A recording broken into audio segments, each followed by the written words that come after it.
Bem-vindos ao Observatório da Imprensa. Nesta edição, vamos tratar de um assunto que aflige cerca de 50 milhões de brasileiros que utilizam os planos de saúde para tratamento médico e que sofrem com restrições impostas pelas empresas. Para discutir a questão, convidamos a médica e professora da UFRJ, Lígia Bahia, o advogado João Tancredo e o diretor da Associação Brasileira de Medicina de Grupo, Pedro Ramos. Veja agora o que foi destaque na mídia esta semana.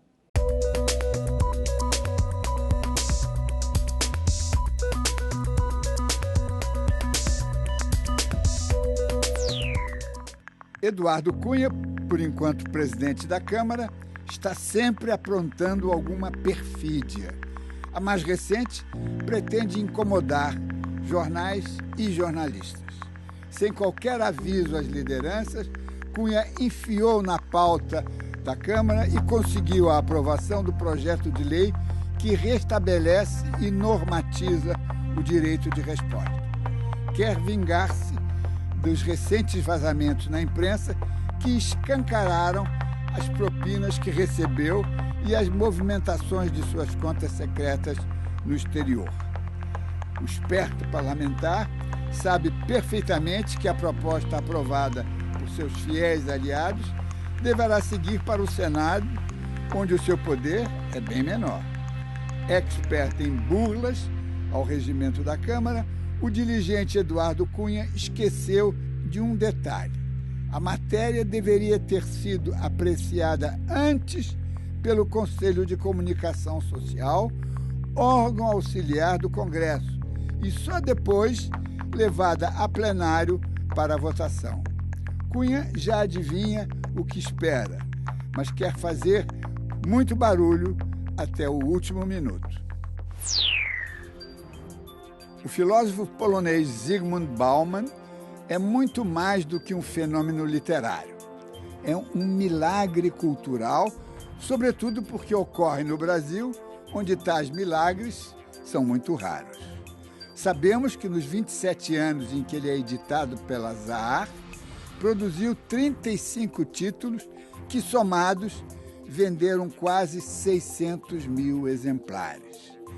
Mas os teasers, as chamadas da sua entrevista no Observatório da Imprensa, em 6 dias tiveram 150 mil visualizações, enquanto a reprodução integral bateu recordes, 50 mil visualizações. Mas reparem, a entrevista desse senhor de quase 90 anos, com problemas de audição, falada em inglês e forte sotaque eslavo, mas legendada em português, não versou sobre amenidades. Ao contrário, a pauta era pesada, a temática densa.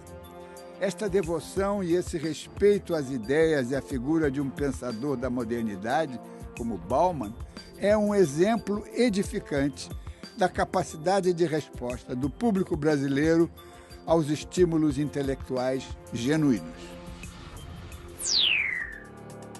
Não se consumou a esperada repercussão da escolha de uma jornalista para o Nobel de Literatura deste ano. A bielorrussa Svetlana Alexievich escreve livros, mas poderia escrever em jornais, revistas ou na internet, se deixassem, claro, mas não deixam. Jornalista puro sangue, incansável denunciadora de injustiças, barbaridades, malfeitorias, como qualquer profissional da imprensa, está comprometida com a busca da verdade. Por isso é incômoda. Incomoda o governo do seu país, pseudo-república nos moldes soviéticos, que tem o mesmo presidente há mais de 20 anos, incomoda o tsar da vizinha Rússia, Vladimir Putin, incomoda os oligarcas, os sacerdotes ortodoxos, os políticos populistas e os xenófobos. E, pelo visto, quando publicada no Brasil, Svetlana incomodará também aqueles que não gostam de se incomodar, aqueles que enxergam o jornalismo como entretenimento, veículo de abobrinhas e de mundanidades. Svetlana tem muito a dizer. Quando anunciaram o prêmio, declarou laconicamente: agora Eles terão que me ouvir. Eles quem, Svetlana? Logo saberemos.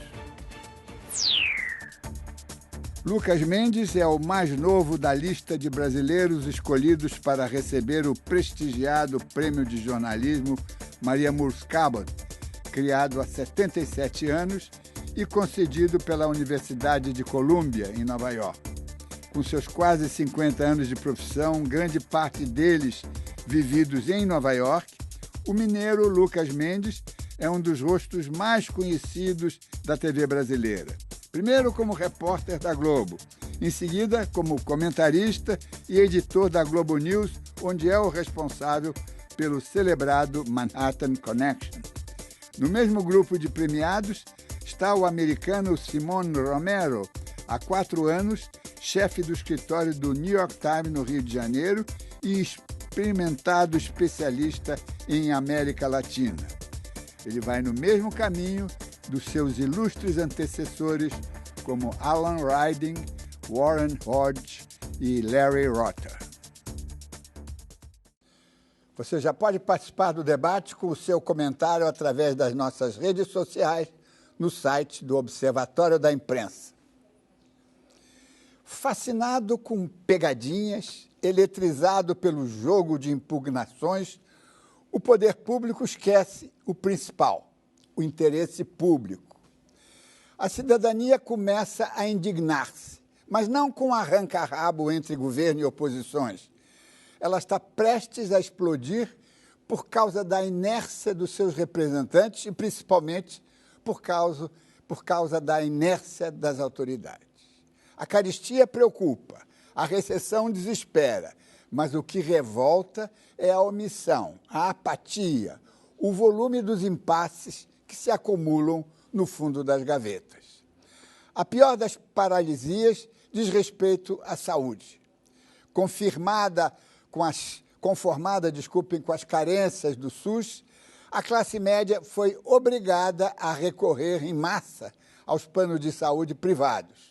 E o que aconteceu? O setor privado parece não ter fôlego, apetite, competência ou senso de urgência para enfrentar os desafios.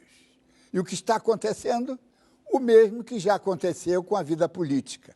A judicialização do processo, ou seja, a transferência pura e simples para o judiciário de questões da alçada ou do executivo ou do legislativo. Isso nunca foi solução, porque engarrafa e intoxica o sistema inteiro.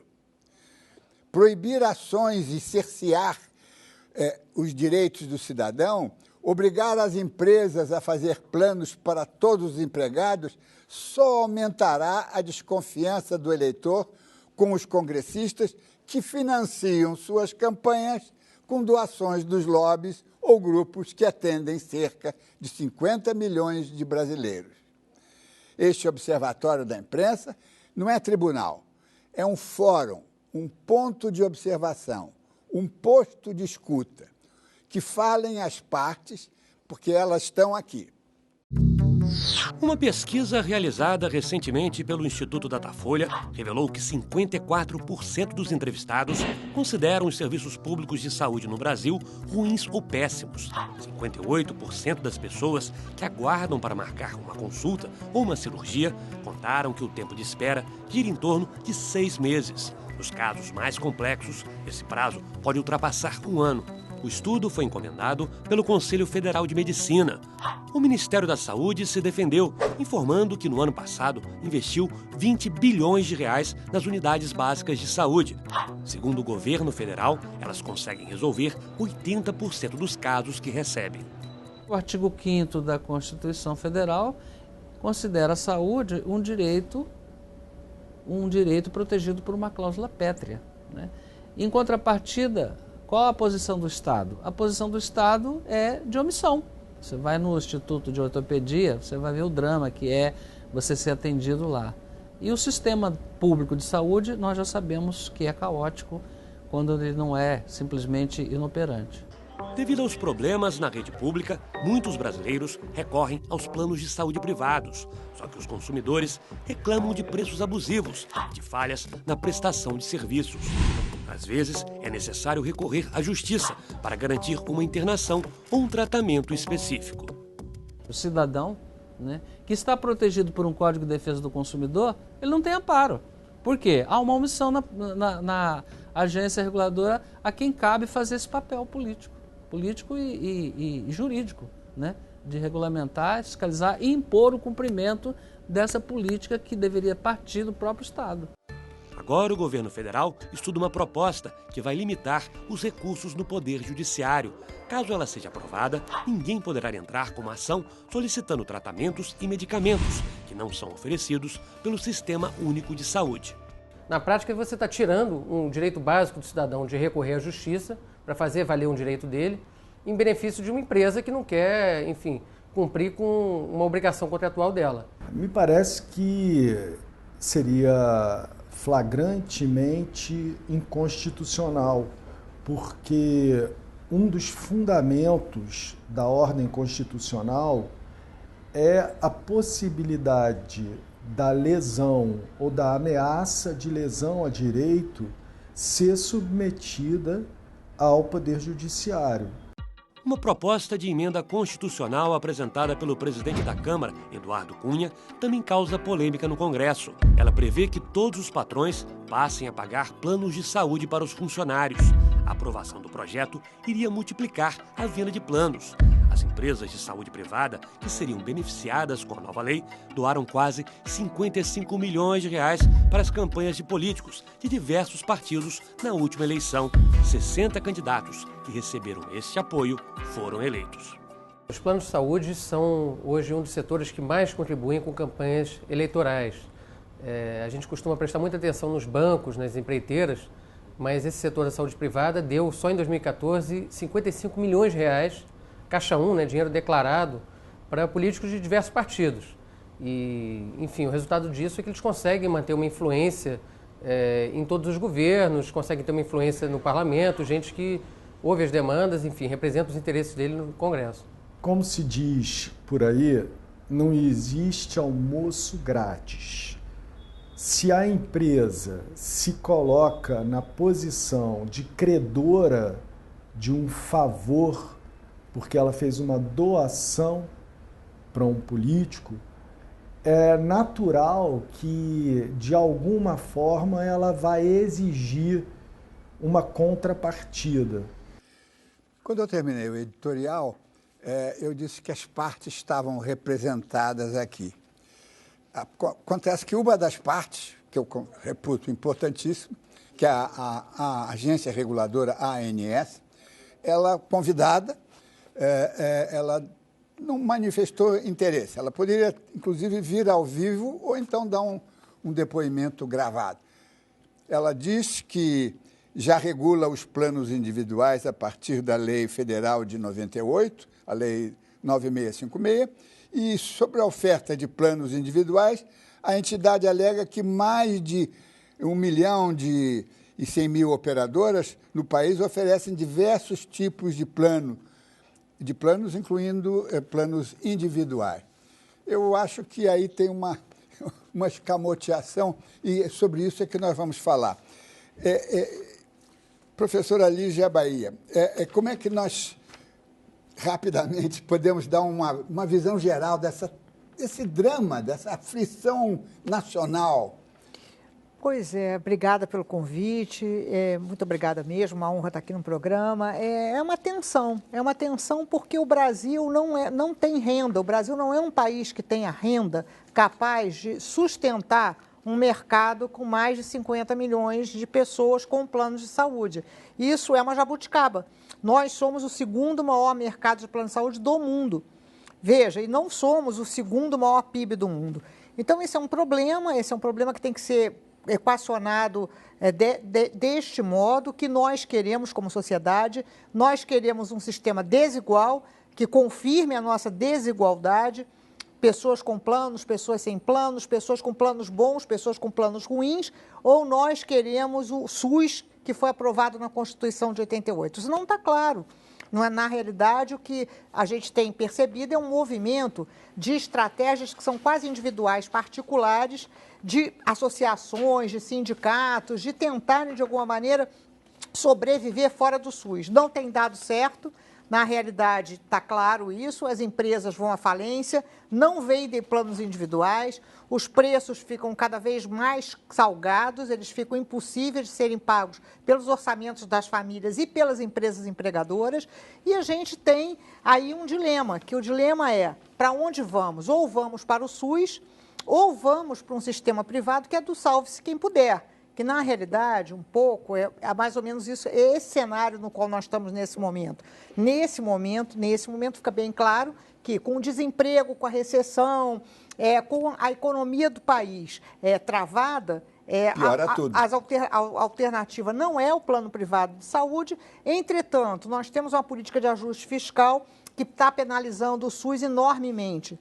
Então, eu diria assim, é um bom momento para a gente estar aqui no programa debatendo.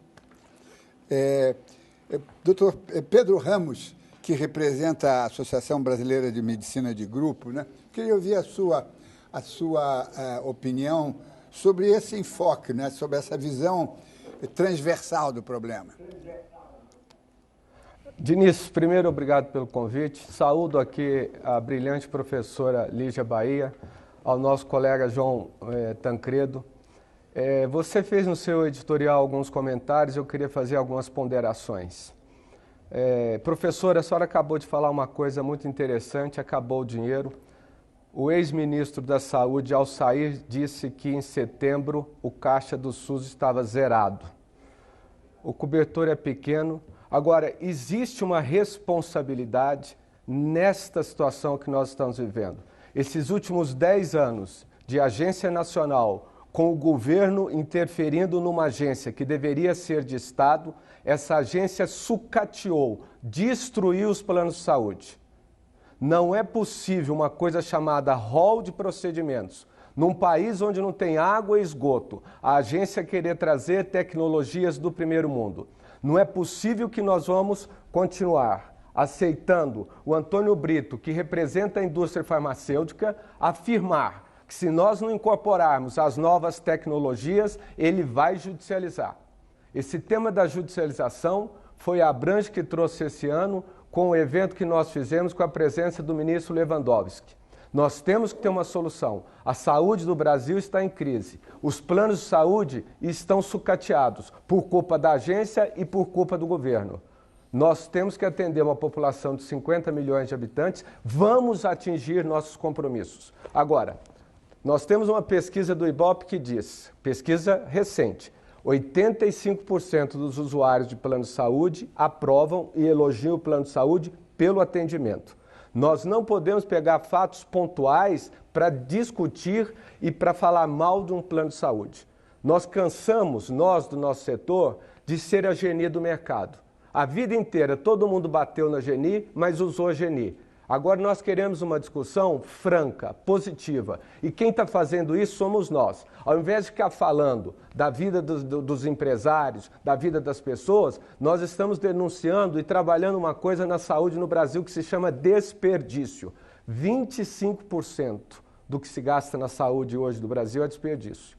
E um desses temas chama-se máfia da OPME. Todos vocês ouviram falar. Eu sou a única voz nesse país que tive a coragem de mostrar o meu rosto e denunciar essa máfia. Tem gente roubando nos hospitais, tem gente roubando nos consultórios. Vamos acabar com isso? Vamos discutir a saúde com seriedade, mas sem firulas e sem coisas de 20, 30 anos atrás. Desculpa, falei muito aí. Não, é porque eu queria ouvir agora o doutor João Tancredo, que é um advogado, que representa o cidadão que vai procurar a justiça, vai procurar a reparação das injustiças com os advogados. Doutor João Tancredo, por favor. Muito obrigado pelo convite, é uma honra estar aqui com pessoas tão qualificadas. Eu acho que a questão do plano de saúde é uma questão de saúde.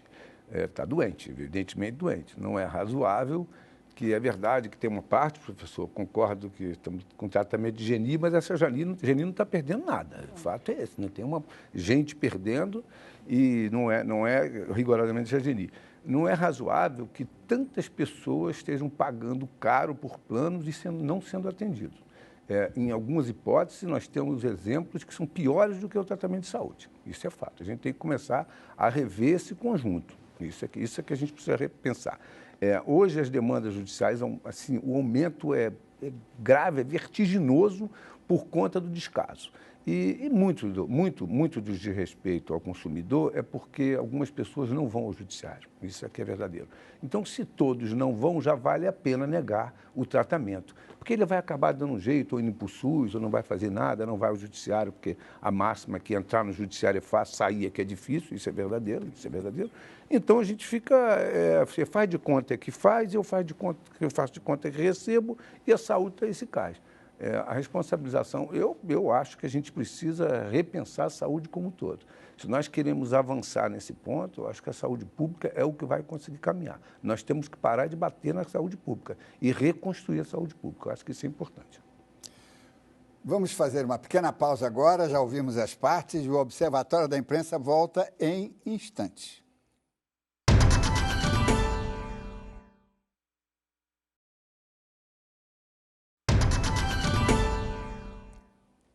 Estamos de volta com a edição do Observatório da Imprensa, que hoje analisa os problemas que os cidadãos têm na hora de utilizar os planos de saúde.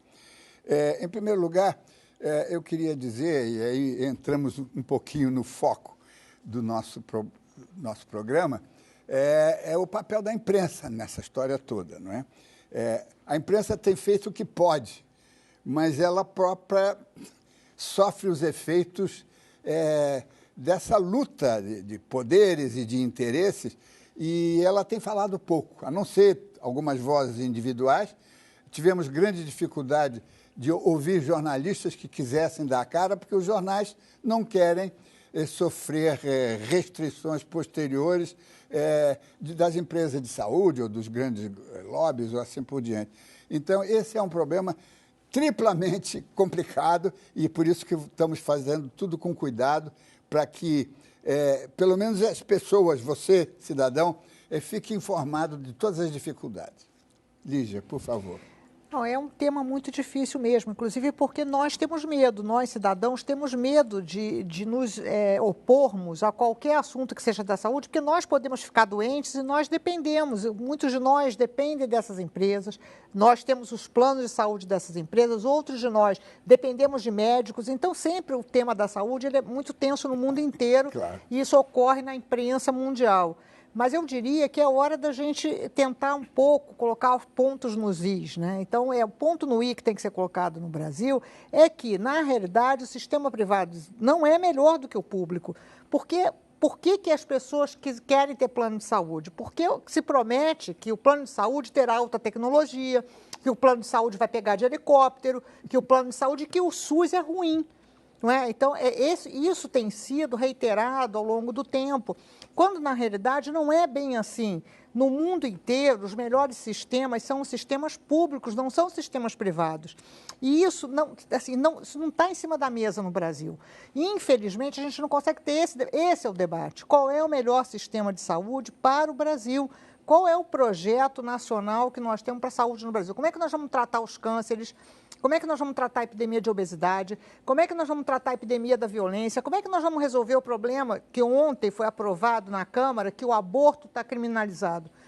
Qual a autoridade, quem tem autoridade para fazer uma interlocução com esse tipo de agenda, que é uma agenda extremamente conservadora, extremamente desfavorável para a saúde? Inclusive... Pior do que conservadora. Inclusive, quem tem autoridade para discutir a judicialização, se não um Ministério da Saúde forte, se não um sistema de saúde forte, que possa, inclusive, debater o que é justo e o que não é justo, porque, na realidade, eu queria, inclusive, ouvir nosso nobre colega deputado, por que as pessoas recorrem à justiça? Eu diria que, na maior parte das vezes, por motivos totalmente justos, totalmente corretos. Isso está no contrato e a cobertura é negada. Portanto, não se trata de uma violação de cláusulas contratuais. Pelo contrário, o que ocorre é que as empresas elas não têm uma rede credenciada do tamanho e da especialização suficiente para atender os clientes de plano de saúde, isso é uma irresponsabilidade.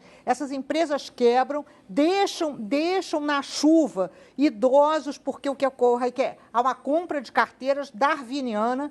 Quem é jovem é comprado como se fosse escravo, com dentes bons e com boa musculatura, e quem é doente e quem é idoso vai ficando para trás. Esse é o processo, esse processo que nós temos assistido nos últimos anos, que é um processo dramático, que não precisaria ocorrer se nós tivéssemos um sistema público de saúde aprovado, o sistema de saúde aprovado pela Constituição de 88.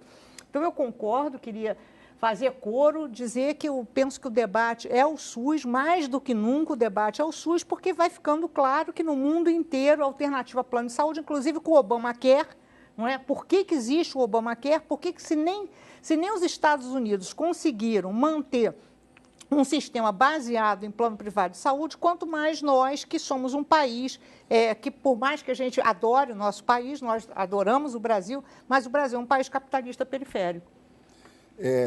Doutor Pedro Ramos, queria ouvi-lo. Imagino que tenha muita coisa a dizer, mas lembre-se que o nosso tempo é limitado. Eu vou falar rapidinho. Ao meu colega João Tancredo, eu digo o seguinte: veja os balanços que você vai ver que ninguém ganha dinheiro mais com saúde suplementar. Por favor, analise esses balanços, porque isso aí já é coisa do passado. Professora Lígia, as suas palavras devem ser engraçadas. Nós não somos contra o SUS, nós temos que ter um SUS forte. Agora eu queria te dar um exemplo, professora. Eu, do setor privado, eu pago por um estente sem droga R$500 e o SUS paga R$2.000. São essas as questões que nós temos que discutir. Nós não somos, nós queremos um SUS forte, tá certo? E o ideal seria que ninguém precisasse de plano de saúde. O setor que mais cresceu no plano de saúde foi o setor de velhos. Agora, nós temos sim uma situação caótica de Unimed quebrando. Por quê que a Unimed São Paulo quebrou, professora e João e público em geral? 70% da carteira era plano individual, que há 10 anos o governo reajusta pela metade da inflação médica, enquanto que o autogestão tem uma inflação maior do que a inflação médica. Vamos estudar isso, vamos discutir isso. Pois é. Muito bem. Eu acho João Tancredo. Eu acho que o negócio não deve estar tão ruim, eu presumo, porque se você tem uma contribuição para a campanha de 55 milhões, que é muito dinheiro, não deve estar tão ruim, querido amigo Pedro. A verdade é essa, a gente tem que começar a rever. O que a gente está, não é o ataque. Deixa eu só interromper. Claro. Lígia, tem 2 bilionários brasileiros na lista da Forbes cujo negócio é medicina. É verdade, é verdade. Eu queria primeiro ir esquecendo de agradecer o voto que a professora Lígia acabou de me dar, dizendo que eu era deputado. Ficaria muito honrado, muitíssimo honrado com essa hipótese, mas não mereço tanto. E também tenho que confessar, embora tenha admiração por parlamentares, eu acho que o Congresso Nacional hoje não é um bom lugar para se frequentar, com muita sinceridade e respeitando os excelentes quadros que nós temos hoje. As exceções, né? Infelizmente, a gente está lidando com exceções. A questão da saúde é porque está caótica mesmo, ninguém mais cuida, não tem interesse, a população está doente. Quer dizer, hoje eu tenho 58 anos, 58. O meu plano é feito já com 59. Eu não consigo fazer um plano até os 58 que dá um precinho mais baratinho. Precinho não, preço mais barato. E já me atinge para a faixa etária de 59 porque eu sou um freguês que eles não têm interesse. Meu interesse é que o idoso, o interesse do plano de saúde é que ele morra. Ele não tem mais interesse nenhum em estar recebendo aquela mensalidade porque ele gasta mais com ele. É tudo um negócio. Quando a gente estiver tratando de saúde como um negócio, a gente não vai chegar a um bom lugar. Isso a gente não vai, certamente, ter um país, pelo menos decente, pelo menos com princípios de igualdade, de igual. A gente tem que tentar melhorar a saúde como um todo, especialmente para aquele que não pode pagar. Então, especialmente para esse, porque esse é que morre diuturnamente nas filas. Abortos mal feitos, morrem muitas mulheres em conta de aborto caseiro e, quando vai para o plano de saúde, morrem em decorrência disso. Pessoas passando, nós temos casos recentíssimos de apendicite morrer no Rio de Janeiro, no século XXI de apendicite, isso não se admitia mais na França do século XVIII. Morreu uma jovem há poucos dias, porque não foi internada, exatamente, não foi internada porque disseram que ela podia esperar quando sabe que não se pode esperar. Essa saúde nós não queremos. E a gente está pagando pela saúde que a gente não quer, isso é que é duro. Doutor Pedro Ramos, quero ouvi-lo. Olha só, me desculpe a indignação, porque pegam-se fatos pontuais, tem 2 bilionários na Forbes e a nossa doação de campanha é Caixa 1. Vamos falar da doação de campanha Caixa 2 e vamos falar dos bilionários ocultos no Brasil que deveriam estar na Forbes? Por que não se discute isso? Por que a gente não tem a coragem, a dignidade de falar as coisas, né? É fácil criticar. Quem morreu aí, era do SUS ou era do sistema privado? Vamos discutir esse into que tem aí, vamos discutir esse into na questão das órteses e próteses, vamos dar a cara, mas não para falar isso aí, assim, plano de saúde não presta, todo mundo está morrendo. O ideal era que não tivesse plano de saúde, que o SUS fosse excelente. Só que o ministro que saiu disse que não tem mais um centavo em caixa. Vamos discutir como é que nós vamos atender aí 150 milhões de brasileiros, mais 3 meses sem dinheiro no caixa. Porque eu vou ter que atender todos os meus usuários, queira sim, queira não. Eu faço 1 bilhão e 200 milhões de atendimento por ano. E tenho 25 mil queixas no Procon Brasil. É zero. Zero. Tá? Vamos desmistificar as coisas. Essa história de bater em plano de saúde o tempo inteiro, lançar dados sem fundamento, dados sem registro, é muito fácil. Vir na televisão e falar, morreu, aconteceu... Morreu onde? Por culpa de quem? Quem foi? Nós temos que jogar luz, luz nessa situação. Muito bom. É só isso que eu quero. Eu estou aqui, eu sou um provocador, mas eu não aceito dados vazios. A professora Lígia começou muito bem o programa dizendo uma coisa, nós vamos discutir com seriedade, não tem dinheiro, o sistema público está quebrado, o sistema privado está passando por uma dificuldade muito grande. Como é que nós vamos sair disso? É fazendo esse tipo de comentário ou é discutindo? Eu falei muito para o antigo ministro da Saúde, nós precisamos de um programa de Estado para a saúde e não de um programa de governo. Nós não precisamos falar mais de mais médico, até porque o dinheiro para pagar mais médico acabou. Nós precisamos falar o seguinte, como é que nós vamos sair disso? Não, muito, tá? muito se não bom. existir plano de saúde, se o SUS for tão bom e atender todo mundo, parabéns. Então, é sobre isso que eu queria falar, uma experiência que eu vivi, vão me desculpar, vão me dar alguns minutinhos, que a historinha é boa. Fim dos anos 90, princípio do novo século, eu fui convidado para participar em Oxford, havia um departamento especializado em Brasil, Casa do Brasil, alguma coisa assim, e era alguma coisa com relação ao ano 2000, estudar o Brasil, e eu participei desse, indevidamente, acredito, não tenho mérito nenhum para pensar o Brasil, mas fui convidado e eu me surpreendi. Tinha representantes do governo, tinha o ministro da Ciência e Tecnologia de então, e tinha um ex-deputado, não sei se ele era ex-deputado ou já era secretário municipal de saúde da Marta Suplicy, Eduardo Jorge. Eduardo Jorge. PT, inflamado, e ele falou o tempo todo, e eu fiquei bobo, falei, não estou entendendo. Ele só falou do SUS. O SUS, quer dizer, o SUS do governo Fernando Henrique, porque essa é uma experiência extraordinária, precisamos ir em frente, não sei o quê. Depois ficamos amigos até hoje. Eu falei, Eduardo Jorge, me explique, você é PT, e você... Não, porque eu fui constituinte, ele e o Serra, foi uma tabelinha que chutou em gol. E é isso que eu quero aproveitar até a sua deixa, doutor Pedro Ramos, para entrar nisso. Quer dizer, nós temos que fazer... A educação ficou a bandeira da pátria educadora, temos que fazer a mãe protetora, alguma coisa assim, cuidar da saúde. E isso não é coisa partidária. Educadora que corta orçamento, pelo amor de Deus. Pois é, mas isso... aqui nós não estamos defendendo nem ninguém, estamos conclamando, chamando a atenção para um problema gravíssimo, que o plano de saúde não resolve. Mas enquanto 50 milhões de brasileiros estão sendo atendidos, nós temos que pensar também neles, porque eles só porque eles pagam... Se o governo me apoiar na minha campanha contra o desperdício, O governo vai economizar um dinheiro que vai ajudar muito. Só que é uma voz rouca que eu tenho acusado lá no Ministério da Saúde, que 25% da saúde é desperdício. É desperdício em corrupção, é desperdício em má gestão, é desperdício nessa máfia da órtese e prótese. E o governo, fecha os ouvidos e não toma nenhuma providência. Ok. Para mim, o SUS tem que ser forte. O SUS é o maior e melhor programa de saúde que existe no planeta. Muito bem.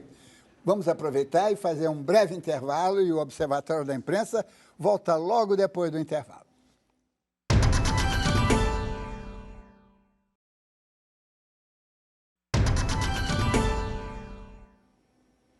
O Observatório da Imprensa está de volta com uma edição que analisa a situação dos pacientes de planos de saúde que precisam ir à Justiça para ter assegurados os seus direitos.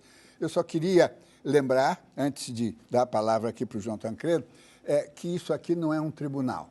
Isso aqui é um posto de observação, um ponto de escuta, é um fórum. Eu acho que essa é a nossa função e essa é a função da imprensa, que, infelizmente, numa situação de crise, está hoje vivendo de uma forma muito excessivamente disciplinada. Queria dizer que eu tenho um dever público, como profissional, de trazer informações e não fofocas pontuais, etc.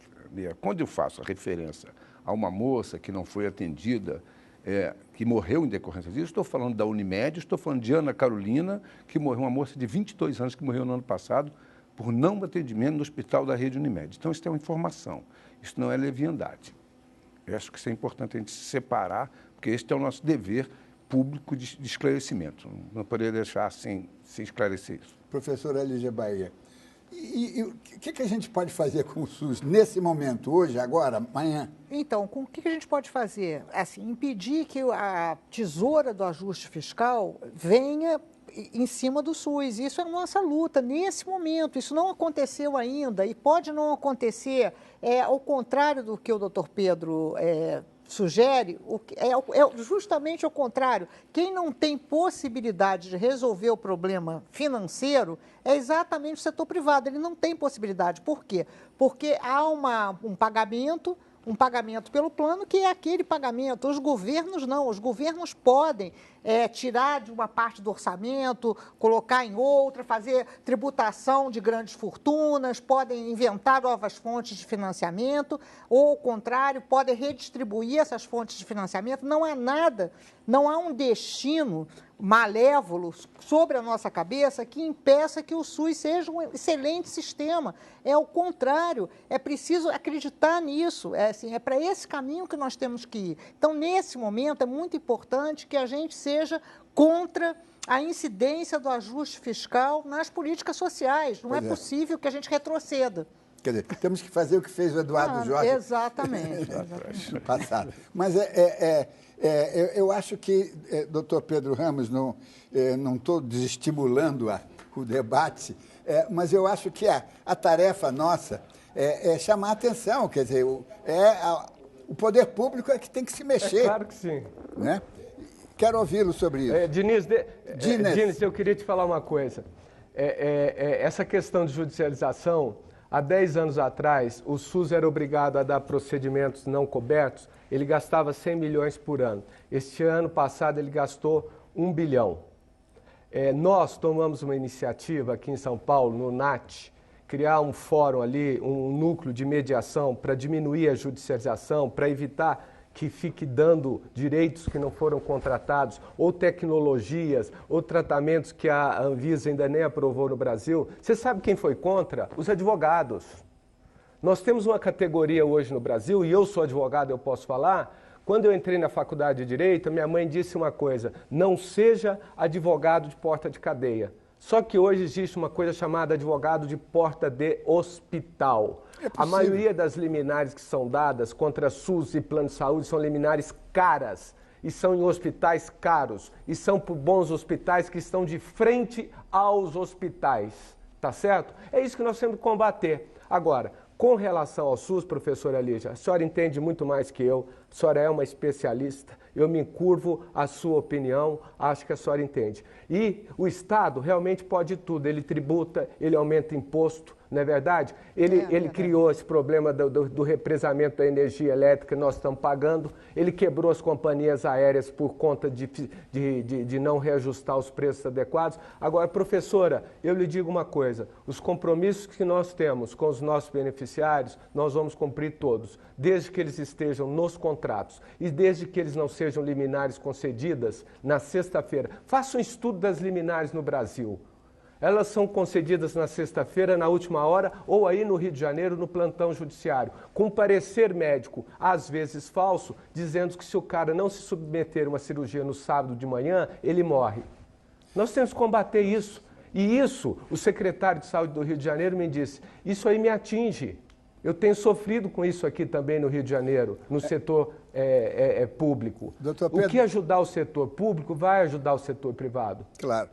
Eu só queria fazer uma observação. Eu li uma belíssima entrevista, como sempre, da professora Lígia Bahia, acho que foi no Globo, em que ela se refere ao sistema AUAU. Eu queria que a senhora, por favor, explicasse ao telespectador qual é o sistema AUAU. Não, esse é um jargão nosso de profissional de saúde, né? Eu sou médica, que é assim, você fica encaminhando o paciente au. E a gente, na realidade, saiu errado na grafia, porque é au mesmo, como se fosse um latido. Na realidade, então, o paciente fica au, e não resolve o problema. Esse é um problema, assim, do modelo plano de saúde, não é? Porque o modelo plano de saúde, ele remunera tão mais procedimentos sejam realizados.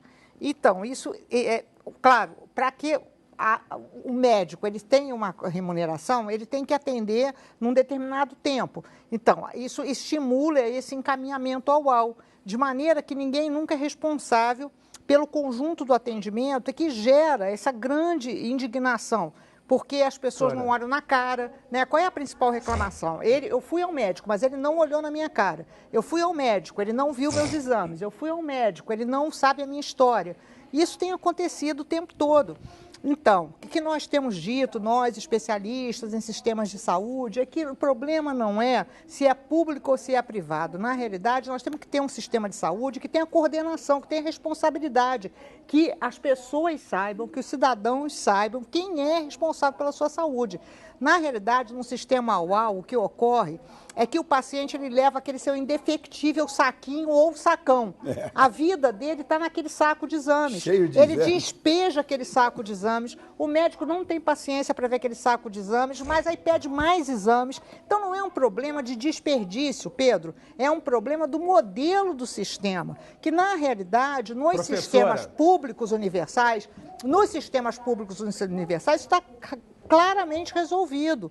E eu quero insistir nisso. Se desse certo, não teria havido a reforma do sistema americano, que muitos de nós brasileiros não sabemos disso. Ainda achamos que os Estados Unidos são um modelo antigo, o modelo do plano privado de saúde, do modelo AUAU. Olha só, houve uma grande reforma no sistema de saúde americano. Sim, o sistema de saúde americano está se publicizando, ao passo que nós aqui no Brasil, macaqueando o antigo sistema de saúde americano, estamos nos privatizando. Isso é uma maldade.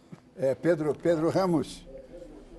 Eu queria até fazer um convite para a professora Lígia Bahia, que sou fã dela, uma pessoa excepcional.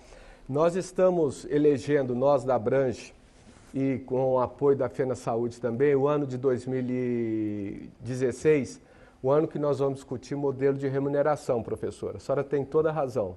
Nós precisamos mudar esse modelo de remuneração no Brasil. Nós estamos convocando consultorias. Se a senhora tivesse disposição, eu sei que a senhora não tem tempo, e se a senhora pudesse participar ou mandar alguém da sua equipe participar, é importante. Esse modelo AUAU tem que acabar. Nós temos que entrar no modelo novo por eficiência. Aquele cara que tratar melhor o meu paciente, que tirar mais rapidamente o meu paciente do hospital, que der uma melhor qualidade de vida para o meu paciente, eu vou pagar mais. Então, esse modelo nós vamos rever, professora. A senhora pode ter certeza. Conte conosco. Inclusive o próprio ensino da medicina, Claro. né? Quer dizer, os americanos são generalistas, não é? Como é que eles chamam? General Practice. General Practice, né? Que são os clínicos, né, que a gente tinha, antigamente o médico de família, né? Temos que voltar, mas tem que começar na universidade, não é? Na formação, claro. É isso mesmo. Eu acho que a nossa função, na verdade, quando se tem essa discussão, é de buscar soluções. Eu quero dizer que, naturalmente, eu, como cidadão, eu tenho pensamento sobre muitas coisas, mas é claro que a minha especialidade é outra, não é essa. Eu estou aqui fascinado com a fala da professora que já conhecia de antes, e do debate, inclusive. Quero dizer que as queixas pontuais devem ser apresentadas em cada instituição. Quando você tem gente que fica nas portas dos lugares, você tem todas as portas. Antigamente você tinha um advogado de porta de cadeia. Ou você tem advogado de porta de corretora, que são os grandes empresários, eles estão lá. Eu acho que essas queixas, essas críticas pontuais devem ser encaminhadas aos órgãos de classe, essas coisas são muito interessantes a gente não deixar solto, porque acaba dizendo que essa é a conduta de todos, quando se sabe que a conduta não pode ser generalizada desse jeito. Mas o fato, gente, é de que eu acho que a classe média tem uma grande responsabilidade nessa questão da saúde. É como a segurança.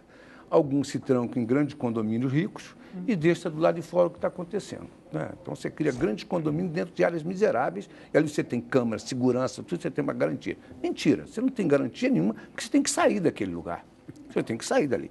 E a mesma coisa é o plano de saúde. A classe média, busca o plano de saúde e deixando a saúde pública abandonada, e vai ter um momento que a gente não vai ter plano de saúde pelo que está acontecendo. Se tem uma empresa grande em São Paulo falindo, isso é má gestão, não conheço outro nome. Ou isso é liminar. Liminar está levando falência da empresa?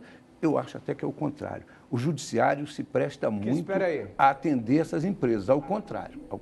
Eu acho que o judiciário, quando um caso, às vezes um caso grave, descaso, Pedro, para a gente não ficar no caso específico, às vezes tem casos graves de descaso com a saúde, tem uma associação chamada Descaso, Chega de Descaso, que é da saúde. Os juízes, quando fixam a indenização, fixam indenizações amesquinhadas. E, na verdade, aquilo é um estímulo ao descumprimento do plano. Por quê? Pode fazer isso porque é barato mesmo. Isso está na planilha. Os segurados vão pagar porque eu vou reverter isso para a distribuição do plano de saúde, para a cota de cada um. Pedro Ramos quer falar? Uma palavrinha, daqui a pouco vamos ter que encerrar. Rapidamente. Essa questão de uma empresa grande, São Paulo, Unimed, não é uma coisa simples, uma empresa grande. Primeiro que o sistema Unimed é diferente. Primeiro que o sistema Unimed não pode ser caracterizado como uma empresa. E primeiro que é a terceira vez que a Unimed quebra em São Paulo. Não é isso? Então, nós precisamos distinguir essas coisas, entender assim, o sistema Unimed tem características especiais, muitos sócios e muitos interesses que não dá para discutir aqui. O que nós temos que discutir aqui é o seguinte, vamos melhorar o SUS e, no meu caso, eu quero melhorar as minhas empresas. E se o SUS for tão bom, eu tenho certeza que as minhas empresas vão desaparecer. Oxalá. Não, inclusive tem alguma coisa que temos que pensar também, e foi mencionado, eu acho que pelo doutor Pedro Ramos, que envolve uma pessoa que foi um brilhante jornalista e hoje é o presidente do sindicato das empresas farmacêuticas. Exatamente, né? que é o Antônio Brito. Antônio Brito. Eu vou numa farmácia comprar um remédio e eu saio pior. Eu saio pior. Não, e outra coisa. Diga. O remédio que o Brito quer vender e impor custa $20 mil. Eu salvo uma pessoa para não ter enjoo da quimioterapia com $20 mil. E quantas eu mato que não tem sequer uma penicilina? Não, gente, e quantas eu mato se não tem sequer água e esgoto em casa, não tem como lavar as mãos? Pelo amor de Deus, Antônio Brito. Agora vem ele ameaçar no estado de São Paulo, na Folha, dizendo o seguinte para o SUS e para nós: se vocês não incorporarem as novas tecnologias, eu vou judicializar. E eu sou a voz que levantei e disse, rasgou tua biografia, né, Antônio Brito? Lígia. Olha só, primeiro que eu não espero que as empresas não deixem de existir. É muito importante que as empresas existam. O que nós esperamos é que as empresas elas existam e que elas correspondam à expectativa dos clientes. Isso em primeiro lugar. Em segundo lugar, nós queremos que o SUS não seja, os recursos do SUS não sejam sequestrados pelas empresas. Nós queremos que não haja lobby, nós queremos que haja um debate, que seja um debate muito franco e queremos que tenha transparência. Nós queremos, inclusive, que os contratos de planos de saúde não sejam por adesão dissimulada e que não sejam contratos falsos coletivos. Concordo com a senhora, professora. Nós queremos garantias contratuais e nós queremos que as coberturas previstas nos contratos elas sejam cumpridas. Nós temos estudado o processo de judicialização, nós temos uma pesquisa em andamento em São Paulo, nós temos uma pesquisa concluída no Rio de Janeiro. Grande parte das liminares elas são concedidas por problemas de saúde que estão previstos nas coberturas contratuais. Por exemplo, leitos de CTI, por exemplo, cirurgias ortopédicas. Não se trata aí da corrupção, não se trata da fraude, não se trata de um mundo horrendo. Se trata de um mundo, de um Brasil que cresce, de um Brasil que amadurece, de um Brasil que é capaz de ter consciência de direitos. Isso é muito positivo. Não é para ser apresentado de uma maneira como se nós estivéssemos assim, num país horroroso, não. Nós erradicamos tétano, nós erradicamos sarampo, nós temos uma mortalidade infantil hoje muito menor do que tínhamos antes. O problema é não retroceder, o problema é irmos para frente. Inclusive, Pedro, o seu convite é muito bem-vindo, nós queremos sentar no mesmo fórum, nós precisamos, inclusive, continuar esse debate, nós precisamos ser capazes de encontrar alternativas que sejam, não uma alternativa, algumas alternativas para trazer de volta aqui para o Observatório da Imprensa e apresentar para a sociedade um conjunto de alternativas para avançar. O que nós precisamos hoje são alternativas que elas sejam efetivas para a saúde. O que não pode é as pessoas ficarem doentes porque tem plano de saúde. Porque isso causa uma angústia para as famílias enorme. Ô Pedro, quando as pessoas chegam na porta de um hospital e que o cartão não passa, que não tem autorização, que não se consegue falar com o diabo do call center, que fica pam, pam, pam, pam, pam, pam, pam, pam, pam. Isso é muito dramático. As pessoas já estão doentes. Só um minutinho, Pedro, só um minutinho. As pessoas já estão doentes, elas ficam mais doentes pela insegurança, pela falta de confiança que aquele cartão ou que o próprio atendimento do SUS, ele funcione. É isso que nós precisamos. Nós precisamos avançar nesse sentido. Não, eu queria só, antes de encerrar, só lembrar o papel da imprensa. A imprensa não pode ter medo. Ela é a vocalizadora das alegrias e das aflições dos seus leitores, portanto, da sociedade. E assim chegamos ao final desta edição. Quero agradecer essa aula de civismo que nós tivemos aqui, com um pouco de inflamação e de retórica, mas isso faz parte. E agradecer a participação em São Paulo do diretor da Abrange, Pedro Ramos, aqui no Rio, do advogado João Tancredo e da nossa querida amiga, professora Lígia Bahia. Na próxima semana, vamos relembrar os 40 anos do assassinato do jornalista Vladimir Herzog, nas dependências do DOI-CODE em São Paulo. Lembre-se, acompanhando o Observatório da Imprensa, aqui pela TV ou pela internet, você nunca mais vai ler jornal do mesmo jeito. Boa noite.